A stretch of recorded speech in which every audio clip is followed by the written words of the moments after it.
evening, St. Louis, and welcome into another Billikens Central postgame. I'm Matthew Rocchio. That is my co-host, Eric Sontag, for this game, and we are breaking down a huge win for the Billikens as they fight back in a roller coaster evening live from the Acrisure Invitational in Palm Desert, California, and they walk away with a crazy 71-70 win over Santa Clara. We, of course, are brought here always by our wonderful sponsors, DraftKings Sportsbook, where the crown is yours, and we'll tell you pretty soon about our good friends at My Home Bank, who got us started here at STL Sports Central. We started things almost a year ago, but before we do, I got to bring in my co-host Eric Sontag and get his opening comments on this game. And we saw the first 5 games of the year. The Billikens just destroyed teams, obviously mostly against weak competition. Grand Canyon, a good test against a good program, but that was at home. So this 3-game stretch here in California, we've been thinking, all right, this is when we're really going to see what we have in the Billikens this year. So starting off tonight, Santa Clara, these are 2 good teams, clearly 2 really even teams. A game that could have gone either way. That the spread was SLU -1.5, so the odds makers are all over that. Obviously comes down to the end of the game. I was wondering who was going to be the go-to guy for this team. I think the answer is you don't necessarily need to have one. Right? How many times do you see a team with the player run an isolation play and he heaves up a bad shot? I love that SLU, they don't take a timeout. They just run their offense where Jones drives, he dishes to Kellen Thames. Thames does what he does best. He attacks and he scores on a really tough finish. So just a massive moment for this team. I think this can really springboard them forward. Still undefeated, and obviously a great win for the resume for the NCAA tournament. Let's talk about it right now. The big moments in this game, our money moment of the game, always brought to you by our friends at Home Bank. They're the team behind our team here at STL Sports Central. You can visit myhomebank.bank or call them at 855-577-2001. Just a beautiful location that you can head into over there at 3000 East Pittman Avenue in Lake St. Louis. Again, give them a call at 855-577-2001. This Billikens postgame is brought to you by our business banking partners at Home Bank. From business lending to everyday banking, Home Bank has been with us since day one as our trusted business banking partner, because business isn't just about numbers. It's about relationships. And with Home Bank, those relationships make all the difference. We know it did when we were starting up here at STL Sports Central. Home Bank is the team behind our team here. Visit myhomebank.bank or call 855-577-2001. Home Bank, member FDIC. More than a bank, they're your business partner. So again, we're doing our money moment of the game brought to you by Home Bank. Eric Sontag, I think I'm going to go with the final 3-pointer made by Trey Green in the game. 7:30 left to play. He puts the Billikens up 58-57. It was a huge swing. Honestly, I think it might have been just the second, it was the third lead they had taken in the entire game after the first opening minutes. A huge moment for Trey Green. There was a lot of back and forth in those last few minutes, but his shooting was the reason they were in this game from the get-go, and that shot put them over the hump, and I think gave them the last little bit of momentum they needed just to do what they did in the last 7 minutes of the game, score 10, 11 more points, and walk out here with a win and being 6-0 on the season. No doubt about it. Trey Green kept them in the game in the first half. He had 4 threes when really nobody else was doing much of anything. I thought the Billikens really got out-toughed and out-hustled of the first half. Oh, God, yeah. And then it turned, and we've seen this a lot in games earlier this season where the Billikens clean things up in the second half, where they don't turn the ball over as much. And they really got after Santa Clara defensively. Finally, the turnovers got cleaned up tonight. The Billikens actually win that battle. They only turn the ball over 11 times. Santa Clara turns it over 12 times. And just in the second half, you could see the Billikens start to wear Santa Clara down. Obviously, like I said, these teams are very even. They're going back and forth. But the Billikens made Santa Clara get sloppy, and they did that because they just kept getting after them, pressuring them, and eventually just made the play to win it at the end. You texted me at halftime, SLU is a second-half team. Santa Clara this season has been a first-half team, and you saw it right there. You pointed out the 12 turnovers by Santa Clara in the game.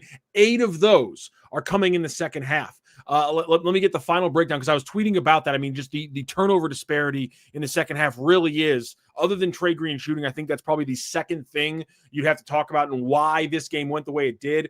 Santa Clara didn't make a field goal in the last 5.5 minutes of the game, relying entirely on some very gift calls to get to the line and get some free throws. So that was pretty impressive that the SLU defense was able to stop them from the field like that. The number I was looking at, 4 fast break points off those, and let me see, 4 fast break points and 3 off Santa Clara's 4 first half turnovers. In the second half, Santa Clara turns the ball over 8 times. The Billikens get 8 fast break points, 5 points off turnovers. Not a huge difference, but considering how crucial some of those transition buckets were, and another thing, I don't want to harp on things, but they missed a lot of easy points in transition with some not so great passing at times this game. Just we can't, though, minimize the fact that Santa Clara actually started making mistakes, and there wasn't just one basketball team shooting themselves in the foot. That's when this became a game again, because the first 30 minutes of this game, the Billikens could not get out of their own way.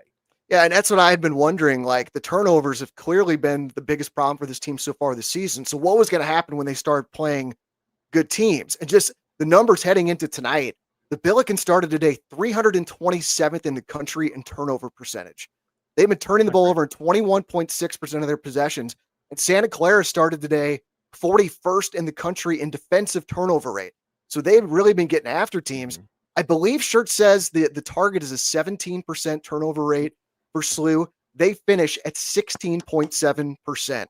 So they beat the number. And like, that is probably the difference in the game with the margins this small. A stat like that, you take care of the ball, 1 extra possession, that can end up being the difference. And to your point, Santa Clara, because of the mistakes by the Billikens, their unforced error after unforced error, Santa Clara gets 70 possessions and 32 scores out of it. The Billikens get 66 possessions and 32 scores. Literally paper thin margins. Obviously, when you look at the score, you know how that happens, but it really shows you that both of these teams had huge gaps in certain part of their games, and they won the battle in other parts of the games, and that's why this comes out just so unbelievably even. And really, the Billikens and Josh Schertz talked about this on, what is it, Wednesday. So yesterday. That's how days work. About how this trip was about them facing adversity and learning how to get better and becoming a better basketball team because they're working through adversity. I don't know about you, Eric Sontag, but I saw a team that by 8:15 was a better basketball team than they were at 6:15. And that's the entire point of this tournament, this game, and this road trip. Yeah, I think this team, they've been wanting a challenge like this, and it was a struggle throughout. I mean, one thing that really stood out, like I wrote in my preview for STLSportsCentral.com for this game, with a game that's expected to be so close like this, that the difference could be free throws. And what we saw was the other way around, because SLU has been, let's pull up the numbers. A SLU started a second in the country in free throw shooting. 86%? 83%. Santa Clara was at 65%, 322nd in the country. That flipped tonight. Yeah. Where SLU finishes 12-19, Santa Clara finishes 18-22. Like, I basically had planned my opening statement to talk about, like, margins being that thin, that's going to be the difference. But I think you're right that SLU, they needed to get through this kind of adversity where things don't go the way you plan. But if something, and I think that's what we're going to see with this team, if something isn't working in one aspect, they can beat you in another way. And tonight it was taking care of the basketball and forcing the other team to turn it over, I think ended up being the difference. Yeah, and Rick Majerus' towel is in the chat here. Guys, get in the chat. We will put these chats up. We will react to them. You guys are always killing it here on STL Sports Central. We love the chatters. We love the listeners. Rick Majerus' towel said, build the Dion Brown statue now. Yeah, how about this? Dion Brown and Kellen Thames were combined 2 for 3 from the field for 4 points in the first half. They finished the game 8 of 11 from the field with 20 points.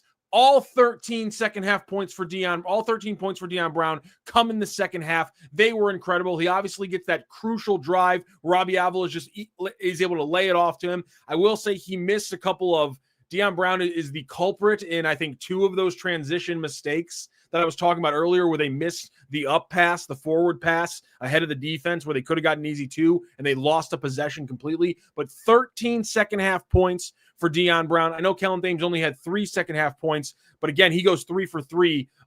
He chips in four rebounds, gets an assist as well.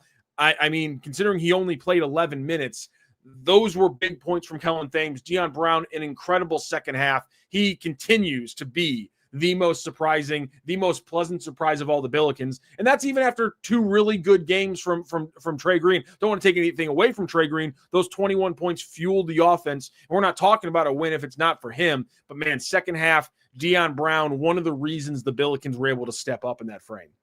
And this is one of the advantages of going 9 deep the way that they do. Some nights, some players are not going to have it, and other guys are going to have their best stuff. Was there a player who maybe didn't have it tonight and fouled out earlier? Or I think of maybe number four. Yeah, so Amari just a rough game for Amari. But here's the thing. Here's why the depth is so important and why it's so crucial. Why you mentioned that, because Amari didn't have a great game, but in the 5-minute stretch where Josh Schertz goes to his 5-guard chaos lineup, and if you guys haven't been paying attention, they take out both their bigs, Otieno and Avila are relegated to the bench, and they go 5 guards, and they can change things around because they have so many wings and guards profile, but the system doesn't work unless you have Amari McCoughtry to be your small ball 5.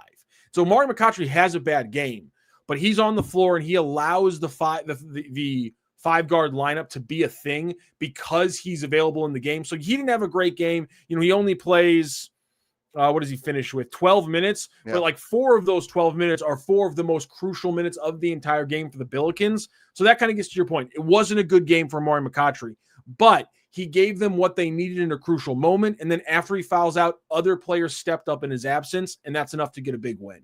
Yeah, I had in my notes, it's kind of going through the big moments of the game that Amari made a big play where the Billikens kind of couldn't get over the hump. They still, they got it close. They get down to 4 at the half, a good final minute of the first half. Then Santa Clara went on a run right out of the break.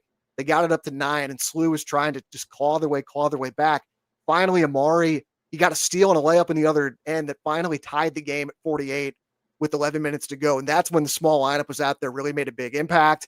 It was tied about a minute later. Deion Brown got a steal, and it led to a layup by Thames on the other end, and that gave the Billikens the lead for the first time in a long time since early on in the first half. So that's what, and this is I think Schertz loves coaching this team just because he can mix and match so much. I know the lineups that he uses, and he's such an analytical guy. He can see which lineups are proving most effective, and I just love that this. I'm a kind of a math nerd. I know you're a math nerd too. Like this. I think that's the way Schertz looks at this a lot of times, that this game is a math problem, and he tries to figure out how to solve it to try and win it. I wasn't able to keep up with the lineup changes. I kind of I'd forgotten in the offseason because I'm charting all the lineup changes during the games, and that's why I'm able to put out that lineup info.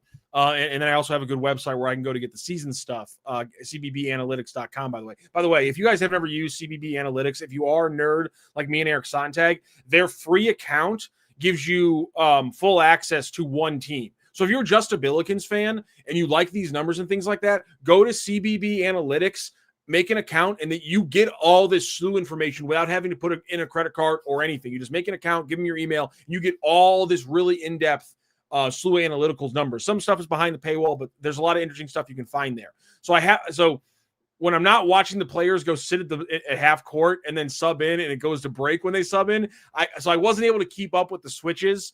It seems like usual in the second half, Schertz will go from using like 12 lineups in the first half to using like 5 in the second half. And obviously without Amari McCoughtry, he had to do a couple more switches, but I have a feeling, again, it was a much more truncated, short amount of lineups that he used, which I thought was very interesting. We're getting some questions here about tomorrow's game. Brett Baszler says, is there a game time for the game tomorrow? So because the Billikens won and will be playing in the championship game against either Stanford or Minnesota, they actually play the earlier game. So tomorrow, I believe the game times are 6 p.m. and 8 p.m. Central. And so because the Billikens won, they will play the winner of Stanford, Minnesota at, I believe it is 6 p.m., maybe 7 p.m. tomorrow. It's the early game of the winners of these 4 teams. The later game will be Santa Clara versus the loser of Stanford and Minnesota that's playing right now. So they'll play the earlier game, which I believe is a 6 p.m. tip-off here in St. Louis. Let's get to a couple of these other chats here. Corey Land, win tomorrow, and we should get AP votes now up to 49 in KenPom. Things fluctuate. When we were talking after the Fort Wayne win, Eric Sontag, maybe it was the GCU win, they had also jumped up to 49.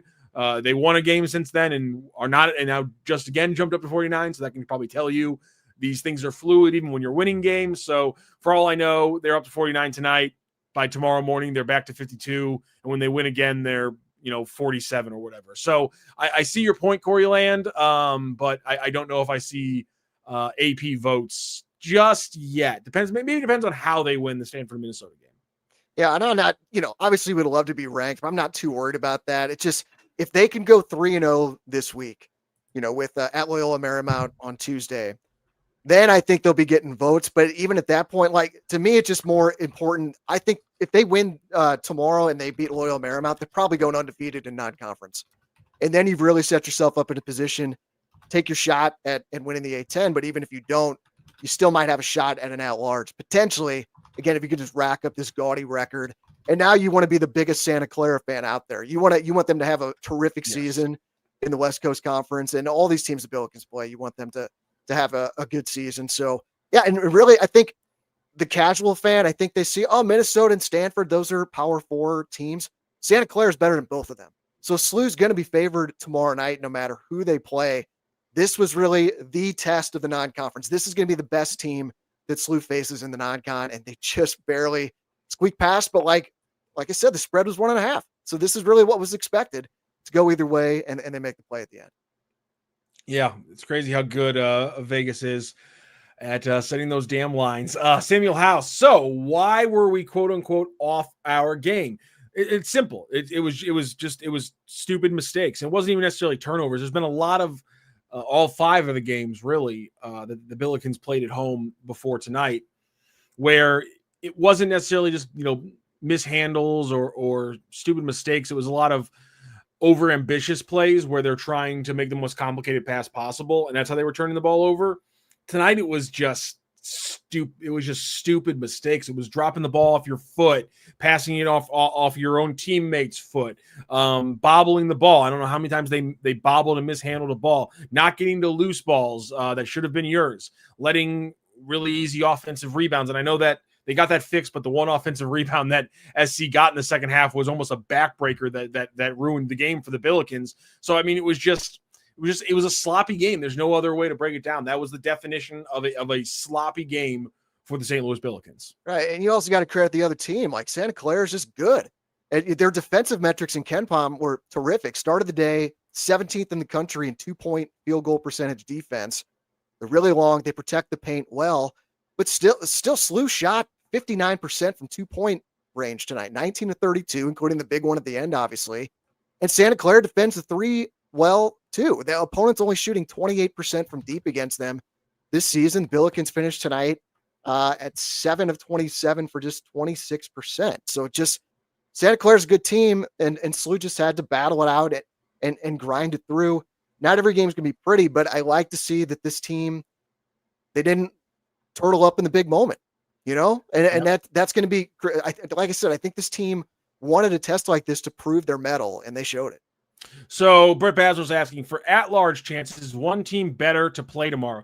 I think it's kind of a wash because they're both ranked around the same spot. Literally, Stanford's at 97th right now in KenPom. Minnesota's 107th, and I guess the question might come down to which one of them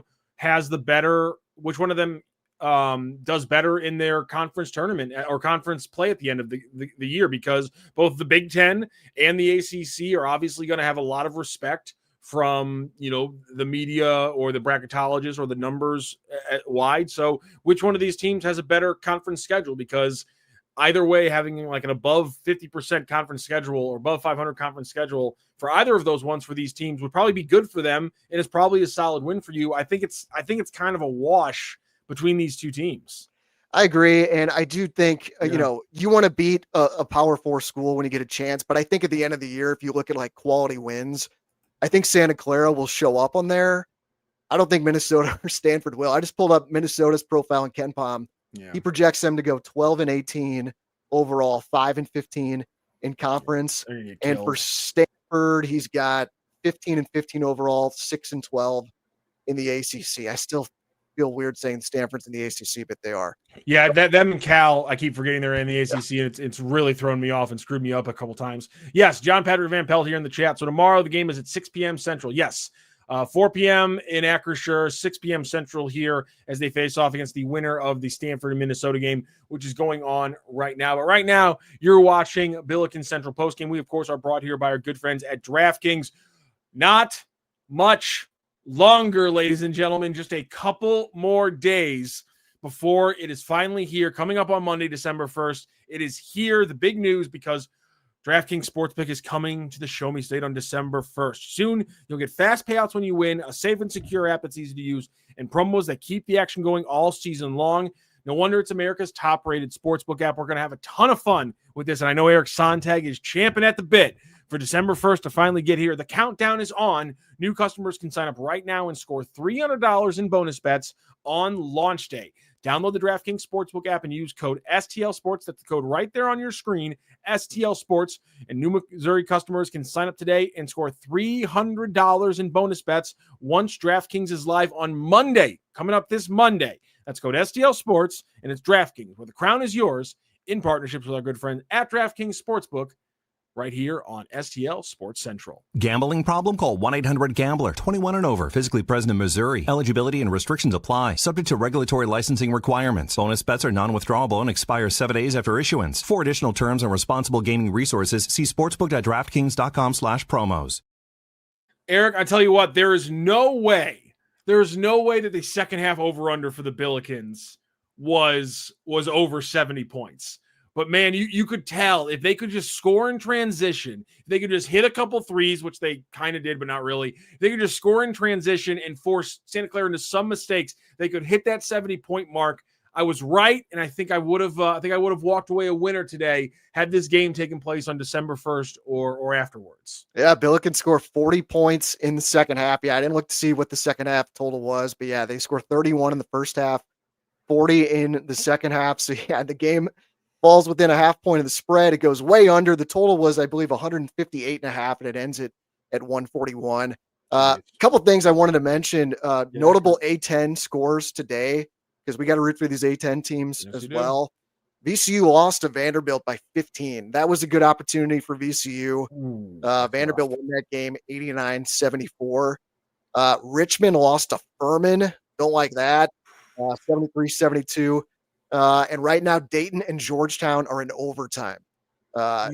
Georgetown up by 3 in overtime. Dayton 71 in KenPom earlier today. Georgetown is at 80. Yeah, so that game's in progress. So those are things you want to monitor as well for the A10. I believe they're ranked currently as the 7th best conference in the country in KenPom.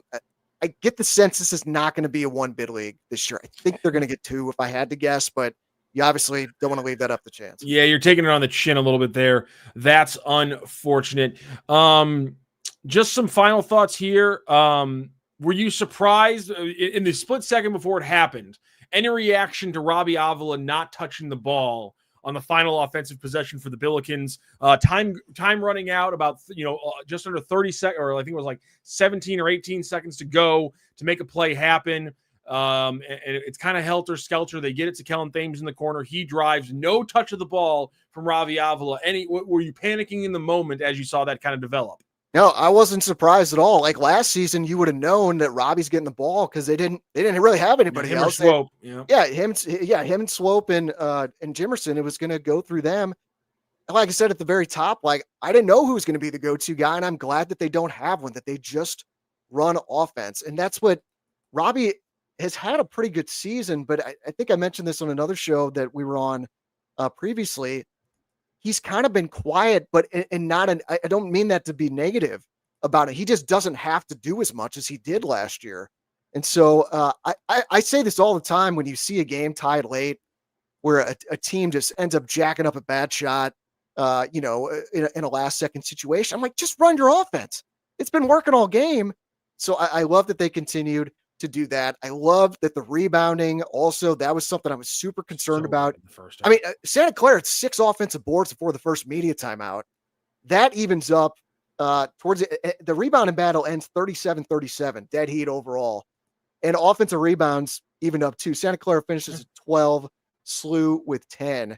So, and that's another thing I think SLU does well this year. They're tougher this year on the glass. And they got bullied by some tougher teams last year. And I just think they got enough dudes this year where they're going to be able to compete against these big, bad teams. Because Santa Clara was a really good offensive rebounding team.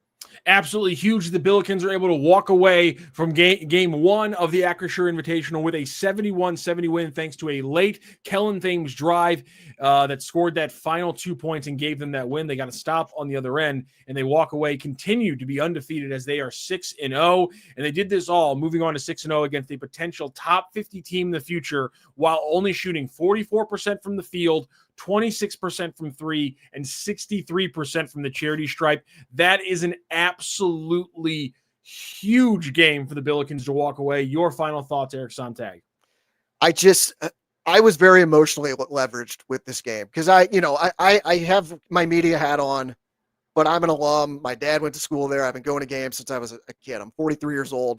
I've been saying on my sports bucket list what my teams I root for, what I want to see. I want to see the Billikens make one Sweet 16 before I die. We've gotten close a few times.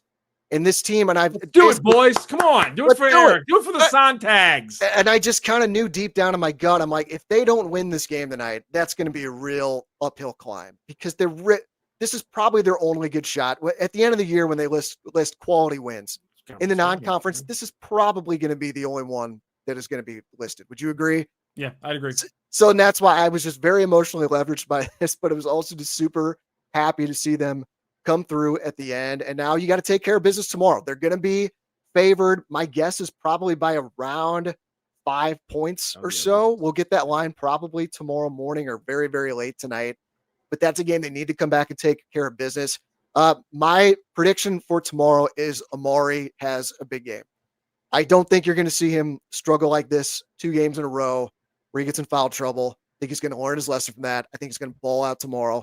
And that's a great thing with this team. You had Deion Brown and Trey Green really lead the way tonight. I think you're going to see 2 completely different guys lead the way tomorrow, and I expect another victory that we'll be talking about 24 hours from now. Yes, and because they won the game, you guys win a Billikens Central post game without me because I have other duties tomorrow. The St. Louis Ambush open up their season out at the St. Charles Family Arena, and based off timing, I do not think I will be able to join the Billikens Central post game. So I will miss a game this season because the schedules just didn't line up. Billikens walk away with a win, so you guys get a win tomorrow as well, as I will not be on the post game. Have some fun without me. We will walk away with this another Billikens victory. Wrapping up here, Trey Green leads the Billikens with 21 points on 6 of 13 from deep. Deion Brown scores all 13 of his points in the second half. Kellen Thames is the third and final player in double figures with 11 points. He scores 7 of those in the second half, including the game-winning bucket just before time expires. And the Billikens walk away victorious 71-70 over Santa Clara. They move on to 6-0. Can they push it to 7-0 tomorrow against either Stanford or Minnesota? We'll talk about whichever way it goes right here on the Billikens Central postgame. For Eric Sontag, I'm Matthew Rocchio for our wonderful sponsors at My Home Bank, where you can check that out at myhomebank.bank. And of course, DraftKings Sportsbook, where the crown is yours. Sign up now. STL Sports is your promo code. Get those $300 in bonus bets as it opens up on Missouri on December 1st. That's Monday. Thank you again to Eric. I'm Matthew, and this is another Billikens victory on the Billikens Central postgame. Have a happy Thanksgiving, St. Louis.